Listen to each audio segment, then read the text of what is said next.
Hey girlies, I'm Jessica. And I'm Rachel, and you're listening to the Gameday Girlies.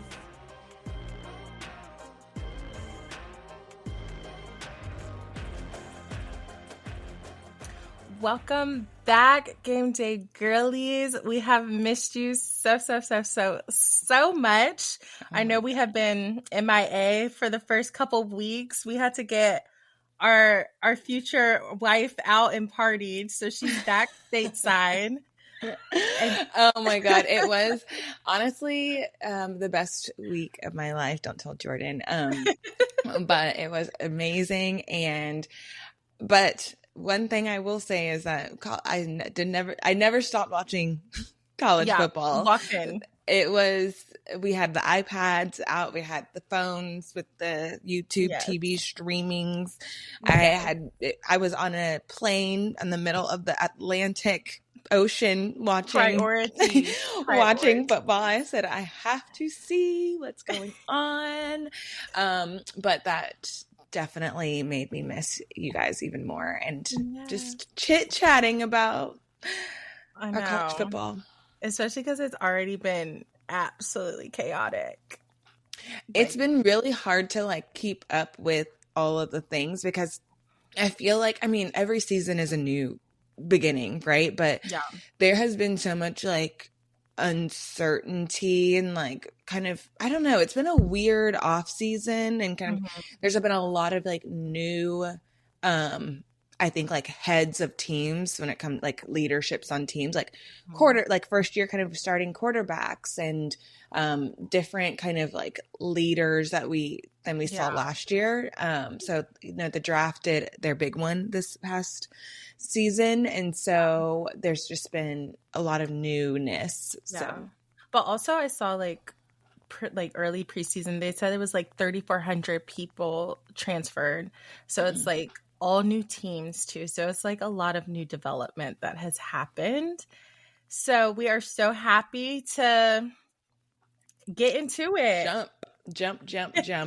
So this obviously because we're going into week 3 with this episode. And so we did not do episodes for going into week 1 and 2. So this week we're going to basically recap weeks 1 and 2.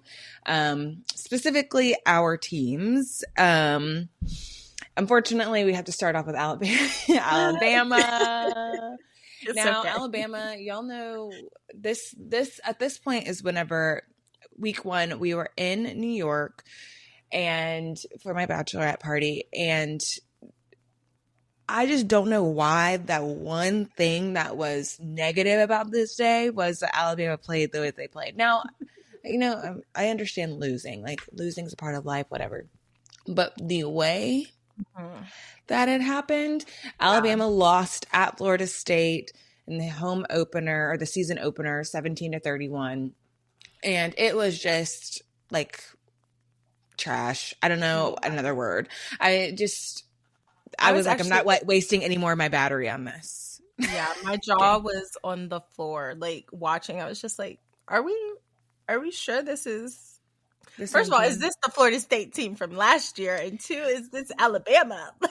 What am I seeing? Yeah, and of course, in the world of SEC specifically, but also just, Power 5 football, they were so ready for Kalen. Everybody, that GoFundMe for that $70 million buyout was getting racked up. People, they were whatever you can contribute, we will put it to the pot, get this man out. Yeah. But it's week 1, people. Let's hold our horses. And I think that in week 2, obviously, we needed a big win. We needed a confidence booster. We needed some sort of just blow out something. We needed some camaraderie. And obviously in week 2 against UL Monroe, that happened 73-0. Thank you, Lord Jesus. Now let's continue that. Let's keep that same energy. Let's roll. Let it roll. Let's keep that same energy. Now going into week 3, we're ranked number 19, which honestly is better than what we deserve, in my opinion. But we're gonna see.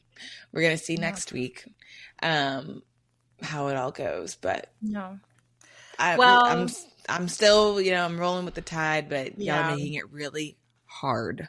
I literally cannot talk anything, like no junk, no trash, because Clemson, child. Okay, so first week we played LSU at home opener, and I felt like that was, even though we lost, it was a good game. Like, it was a good watch. Both teams I felt like were evenly matched. The defense I felt like played well. Our defense, also LSU. It was really like the battle of the quarterbacks, and LSU ended up winning. People want to asterisk the score, and honestly, I will also asterisk because the call that was taken back should have been a touchdown. I'll admit it. So, but whatever. It says 17-10. So we lost, and I felt like that was a good loss. Like, yeah, we lost, but it was to a top 10 team. It was a good game. You played hard. And then kudos for playing that game, like, and scheduling that game, because I think in this realm, like the week one, and I'm just thankful like that we are finally getting games on schedules that mean something. And so kudos to Clemson and LSU for being like, you know what, we're going to come out the gate and we're going to play this game because it needs to be played. And so coming into week 2, I was like, okay, so we played well against a top ranked team. We should be annihilating again at home. We should be annihilating an unranked Troy team. And I try not to like discredit like the teams that are unranked and even like the non-power 4 schools, because they can come up and show out. However, it should have been a blowout, and it just was not that. And I was speechless at halftime. I was just like, we had a weather delay a whole week, and there was a lot going on. Y'all still couldn't figure it out. Like, what is going on? Luckily, they came out in the second half, got it together, and looked like somewhat of a functioning team. But let me tell you, Dabo, I don't want to see no we win, we dance. They need to be sprinting like Syracuse, because what do you mean? Also, some of y'all's fans need y'all's booty whoops, because I know y'all did not need to be going out there booing them, but them boys. They were. She's like, I beg to differ. They did not need those boos, honey. They needed something. Nothing was clicking. I don't know. It definitely, I was watching this game and I was texting you and I was like, but y'all played earlier, so I was like, let me keep my mouth shut because I don't know what we gonna do. I'm praying for you, because I need you to pray for me. And but I do think, I mean, obviously this is the growing pains of it all, and we all know that Clemson, as of late, I think y'all have had a lot of, I mean, it's been a roller coaster. And it's been like at the beginning of the season, either y'all have like really started off super strong and then it's kind of fizzled, or the opposite. And I think that like it's better to start off the way that y'all are starting off to kind of get out the kinks, but also having a good loss. I know it's like a good loss is subjective, but in this case, like, this is a good loss. And so like y'all are still in a good position, and I think like hopefully like carry that momentum forward. But well, I just hope we get it together. Like, something needs to start clicking, and at like ASAP. We had our first road game this week, which we'll get into, but coming in also a generous 12.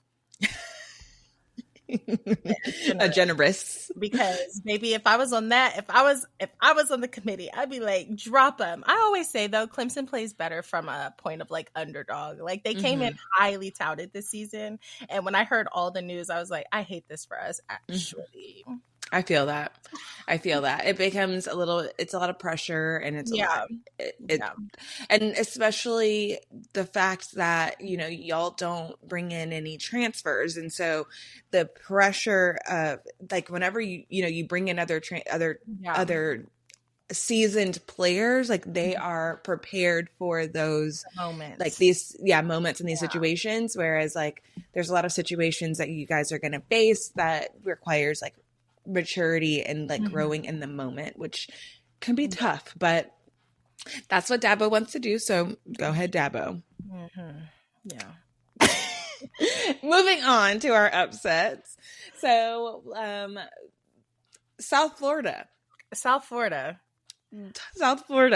Okay, y'all are doing y'all's big one. And Boise State, y'all said, okay, out of there.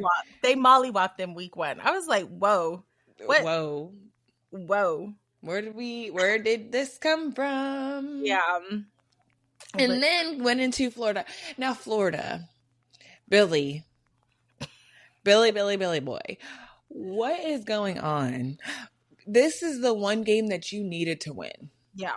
You really needed to win because I don't know if you looked at your schedule, Billy, but you're staring down the barrel of a shotgun.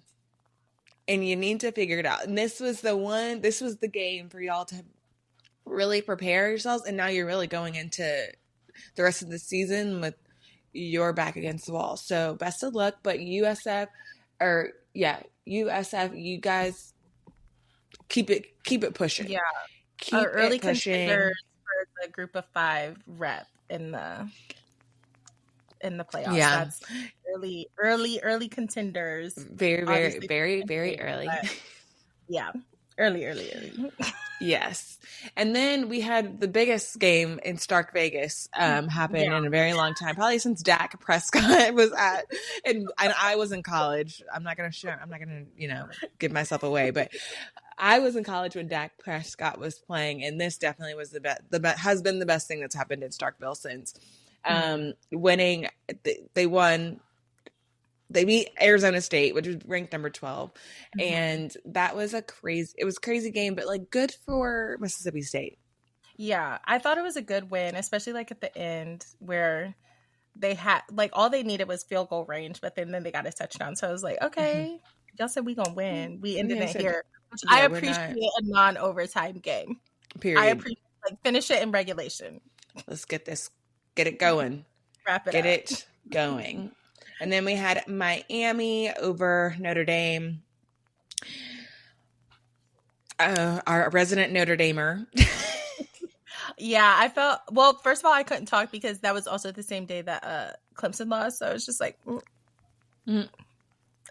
But honestly, when the rankings came out, I forgot that Carson Beck. Yes. Beck. I was going to say Benson, but anyway, Carson Beck went to Miami. So I'm like sitting here thinking like, why is Miami ranked so high? Like Cam Ward is no longer there. Like, right. And then I changed my mind when I was reminded that he was there because I actually had Notre Dame winning this game. And then I was like, yeah. JK. Well, that's one of those things about like having a very seasoned quarterback come into a program and take that experience, especially like championship experience, like in the SEC. Like there's a different level. The expectation is really high, especially for Carson, and he definitely delivered in that game. But we gonna see. Yeah, but I don't think this is like obviously I feel like Notre Dame will be okay after this. Because to them also I feel like that was like a good loss. They were also on the road, so that helps too. But like I think they'll be fine. But I was actually kind of shocked because I forgot that he was there. So that really threw it for me. Like, oh yeah, it's like you did not go into because everybody else went to the draft. Yeah, feels like at least it's like, oh yeah, I forgot about that. You stuck around. You're still here. Yeah, but yeah, no, I forgot about that too. So a quick overall recap. We'll do our surprise performances. Florida State surprise in a good way. First of all, this quarterback stayed in the ACC. He was at Boston College, and I just don't remember his kind at Boston College. His kind is crazy. He turned it up a notch at Florida State, so definitely something to watch out for. Yes. again, mentioning USF, good performance, early contenders for Group of 5, if they continue on this path. And then the debut up in UNC Chapel Hill of Bill Belichick. This was a mess. A hot mess. They did win week 2, but it still was just like a win. It was a flop. Yeah. Week 1, I was like, what is this? Yeah, I was like, oh, all that hype, all those people that were there. Y'all brought Jordan out. Like, he could have stayed at home for Truly. this. You know what I'm saying? Truly. Yeah, but MJ was probably like, yeah, I don't really rock with this. Yeah, but I do think it will obviously like take some time to like build that up. Like, it's not going to happen overnight, but that I was expecting a little bit more of a opener than what we saw. So that was our surprise performance in Basura. Yes, it was not great, but best of luck to those young men in week 3. And we have some new kind of things happening this season. First of all, we want to just we're so grateful that we have you guys listening to us and being like so engaged on our socials and our picks every week. And so we want to just a little, do a little appreciation, a little gamifying our picks. But we've decided that we're going to do a fan pick giveaway in order for fans to win some swag at the end of the season. And so we'll post this on our Instagram at the Gameday Girlies. But basically how you can win is that you follow our page, which is, again, at the Gameday Girlies, for any entries to count. And then you vote in the weekly polls posted to our story. So they're always up on Saturday mornings for game day for the games that we are picking on that week. And then share your favorite team or your pick to your story and then tag us.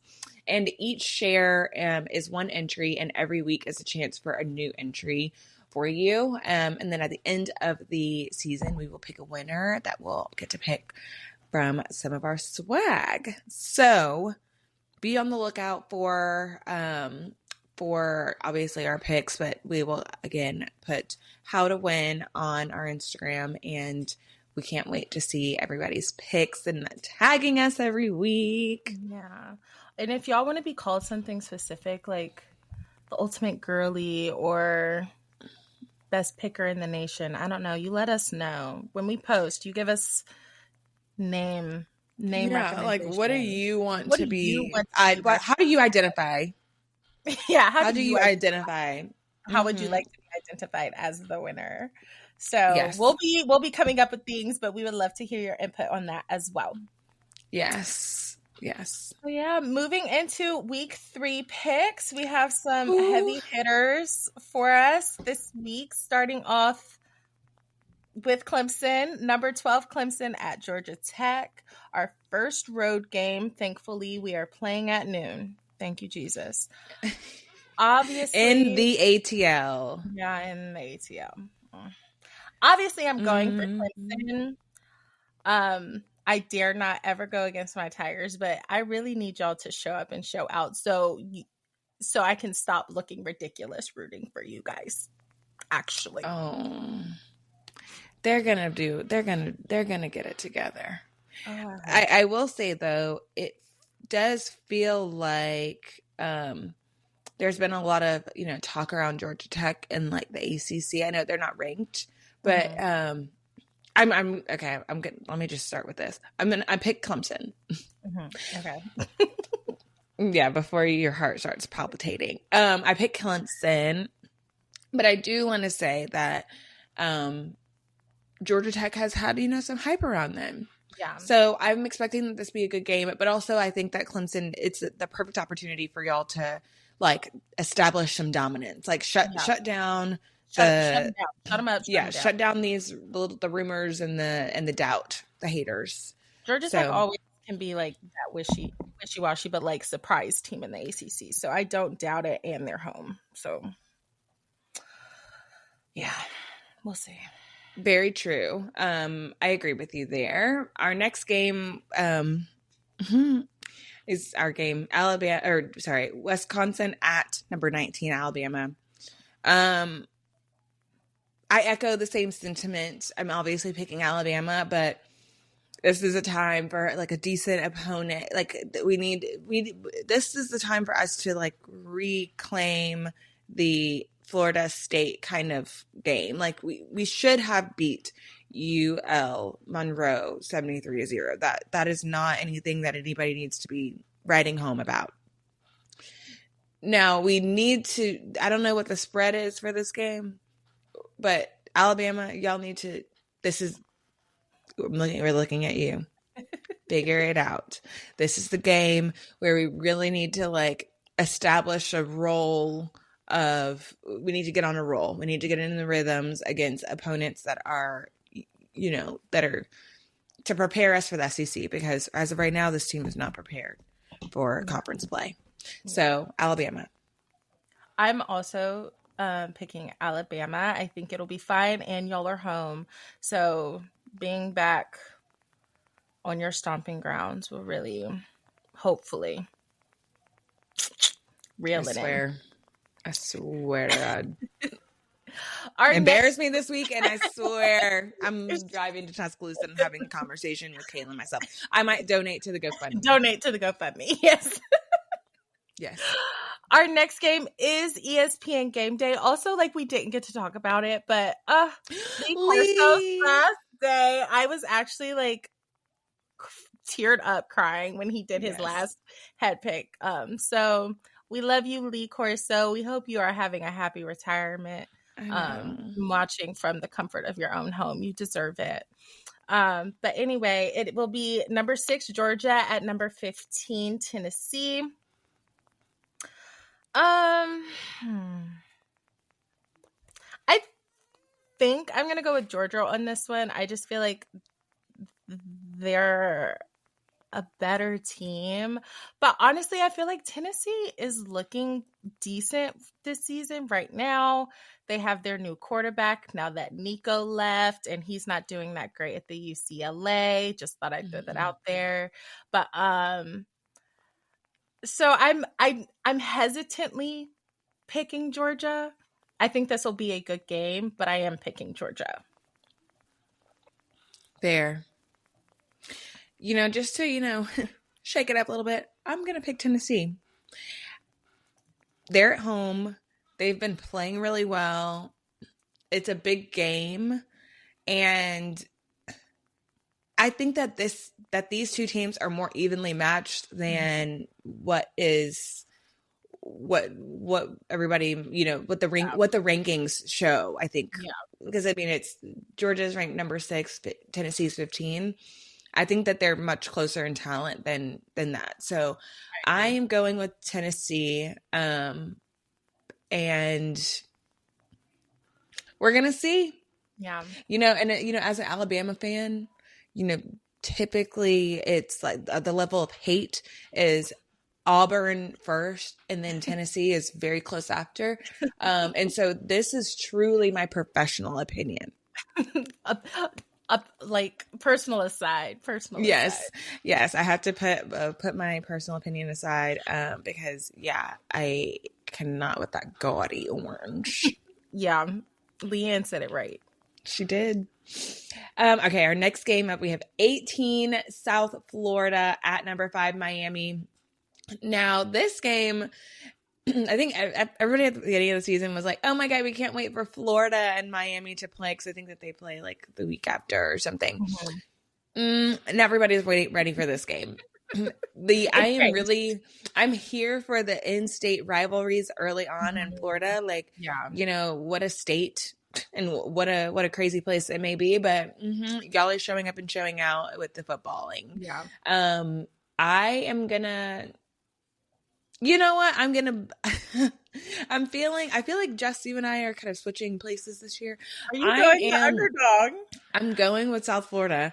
I feel like they are just on a roll, and maybe, Carson Beck in Miami might do a little je ne sais quoi and just pull it out. But I'm rooting for the underdog. I'm rooting for him. So let's see. Okay. I am not rooting for the underdog, which I do feel like roles are reversing a little bit right now, which is crazy. I am picking Miami, but I'm actually really excited for this game, and I will not be mad if South Florida beats them. I think it would be really exciting for the Group of 5 team, and then also, like, selfishly, a loss for Miami makes it better for Clemson. But yes, this does help you guys in the long run. It does in the long run. But I am picking Miami. I just feel like they're the better team and they're at home.